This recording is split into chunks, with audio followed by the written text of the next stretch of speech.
కైలాస దేశము కంఠాన విషము ఎవరమ్మా ఈ సంగము మెడలోన సర్పము తల మీద జలము ఏందమ్మా ఈ చిత్రము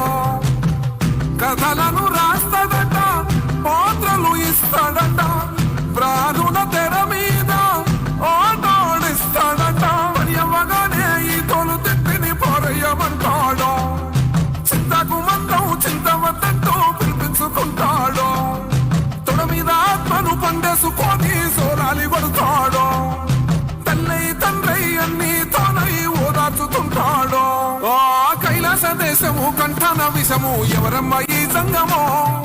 మెడలోన సర్పము తల మీద జలము ఏందమ్మా ఈ చిత్రము